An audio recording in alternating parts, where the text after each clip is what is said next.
Okay, so in this video we're going to prove the inverse function theorem, at least the the baby version of it. I guess not a baby version. It does it for all the dimensions. It shows there's an inverse map, but it doesn't show that if the map was continuous, the inverse map is continuous. I mean continuously differentiable. Okay, so let's start. I mean, first of all, we write down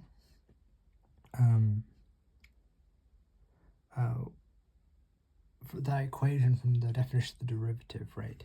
So from the definition of the derivative, we have f of x plus v is equal to f of x plus the derivative of x of f at x of f multiplied by of v. This linear approximation, it kind of tells us it kind of breaks this apart into like just the f of x and v close to it, like a linear approximation. But then there's also some remainder, because it's not exact, right? And we have this remainder term, and the remainder term goes to zero faster than linear, right? If v goes to zero, this goes to zero linearly. This goes to zero faster than linear, which is something that's from the definition of being a derivative. We can just write this down. Okay, so next we're going to just use substitution. We're going to substitute this for y, and we're going to solve for v. It's not a challenge, is it? So v is equal to y minus x. So you can verify that. And then we're going to just substitute this into this equation. And then you can verify for yourself. Then if you do that, you get f of y minus f of x is equal to d of f of x y minus x plus r of. Okay, so the reason I did this is what you might think to do after plugging it in, right? Because the reason is you want to show that if f of y and f of x are close together, all right, f of y and f of x, well, in the end we want to show that if these two are if these two are the same, if these two are equal, then y is equal to x. So that's what it means to be injective. If f of y equals f of x, then y is equal to x. So you might want to show that if this is 0, right, then we can show that y minus x equals 0. Okay, but it turns out it requires a bit more work than that, right? And so it's a crow. But what we're going to do is, first of all, we're going to just move this remainder term over here, right? Also, we don't really care about the sign of the remainder term or anything like that, because it's just a remainder term. So we're going to just, in fact, that might actually cause some problems if I try to do something dumb.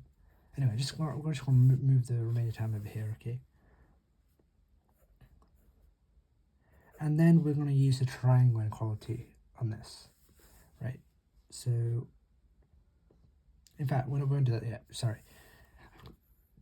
We're skipping steps. So we're going to just do fx minus r f y minus x, and this is equal to the derivative of thingamabob.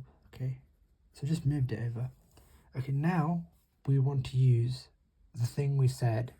You know how in the last video when I said how this proof would what the theorem was, that if this derivative has non-zero determinant, that means it's invertible or something, then we can show that the f is invertible. F has an inverse, right? If d is invertible, f has an inverse, right? In fact, we can. So what we can do is I'm going to just drop these little subscripts later. We know what it is. There's not going to be any ambiguity about where we're going to take the derivative of, what function we're taking the derivative of, right? So what we're going to do is, because we know that d is invertible as one of our assumptions, in order to prove that f has an inverse, right?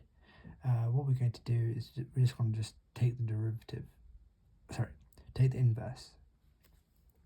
It's inverse of d. So we'll just do that of f y.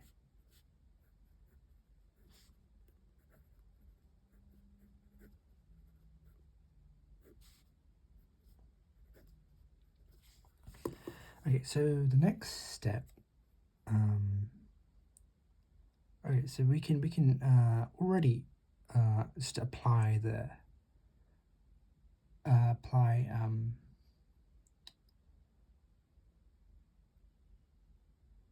we can apply the absolute value to both sides, right? Take the norm on both sides. So the absolute value is called norm, isn't it? Anyway, we take the norm, and then we use the operator norm to separate this out. So this is an operator, and then this is what it's operating on, and so we can use the operator norm. So this is greater than or equal to operator norm, and then we have this f of y minus f of x minus r of x f.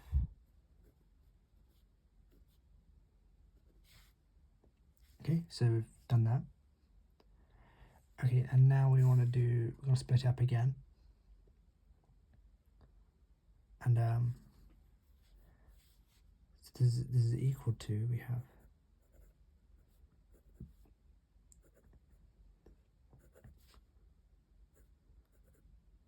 f, so we want the f of y minus f of x together,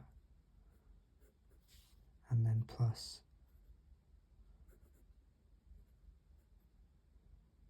and this is a, in fact, this becomes bigger again. This time we're using the triangle inequality because this is bigger or equal to.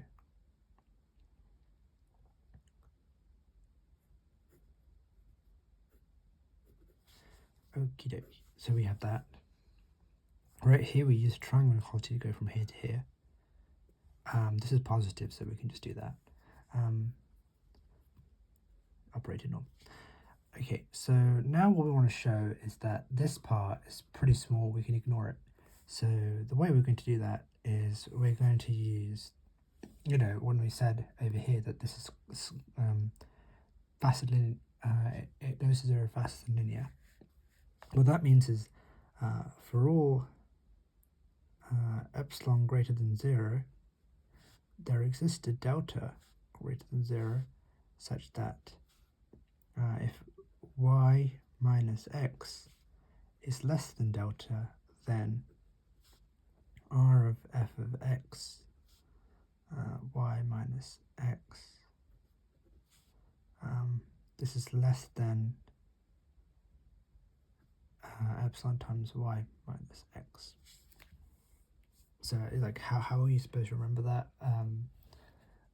But can you see that this part, epsilon delta definition, this is something you do over and over, and this just tells you that this is a linear term, you see, and this goes down faster than linear, and that's what it's saying. Right. Okay. So what we want is we want to pick a nice epsilon to make all this work out. And so the epsilon we're going to pick is this operator norm divided by 2. And you'll see, in fact, wait, did I do something wrong? Oh yeah, so it's epsilon, this operator norm, 1 over this operator norm divided by 2. So it would be this. So we want to pick epsilon is equal to 1 over 2 times, okay, like that. We're going to choose epsilon to be this, and we're going to let epsilon be this. So the way we say is given epsilon is this, right? We're going to choose delta so that this condition holds. So we're going to choose it so that choose delta greater than 0 such that for all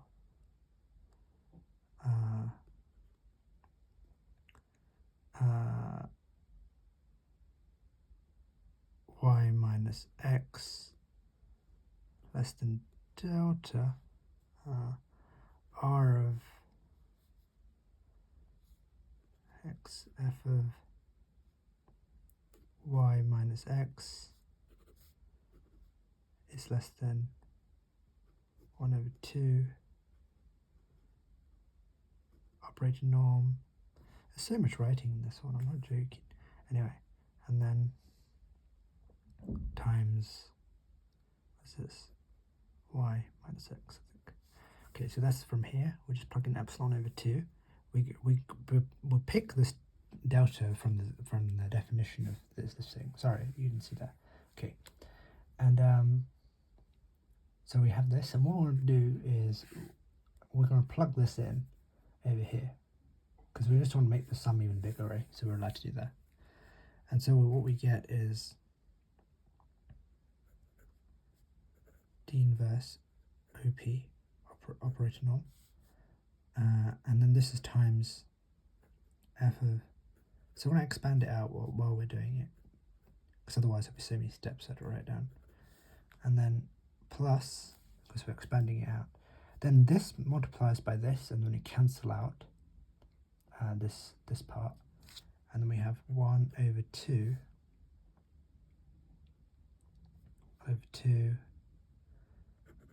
so value of y minus x, and this is, so over here we have, so now it becomes a strictly greater than, right?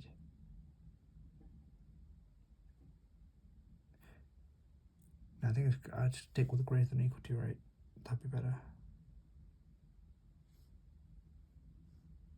I don't think it matters, but let's just keep it greater than or equal to.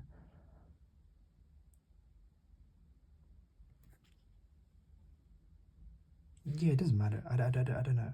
Well, anyway, if this is strictly greater than, I'll just keep it greater than or equal to. I don't think it matters, but either way, it doesn't make a difference. So, and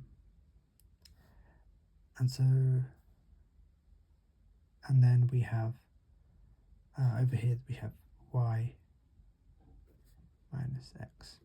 So we can just move this over to the left, and this is 1 over 2, because what we're going to do, this is a 1 here, and then we take away the half, and then we have this, so we can rewrite that as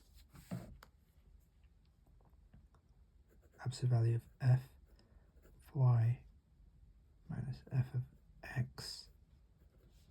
I keep saying absolute value, but it's like norm, isn't it? Is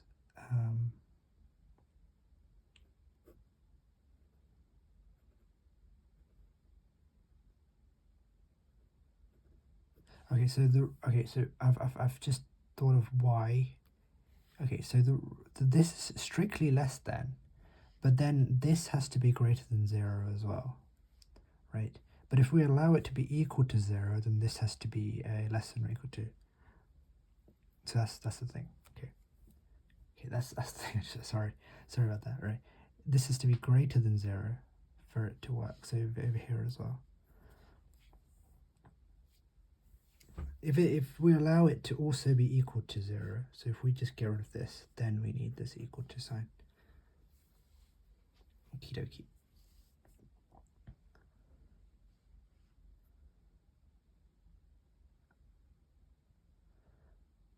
And so there we have absolute value of y. Okay, and now we're done, right? We're actually done. Why are we done? We're done because now if y and x are equal, then this part becomes 0, and this part is positive, right? And so what we have is 0 is less than y minus x, and so y and x have to be equal. Sorry, y minus x is less than or equal to 0, so they have to be equal. And that means that f is injective. So f is injective where? F is injective for all y in this epsilon ball of x. sorry, this delta ball of x, right?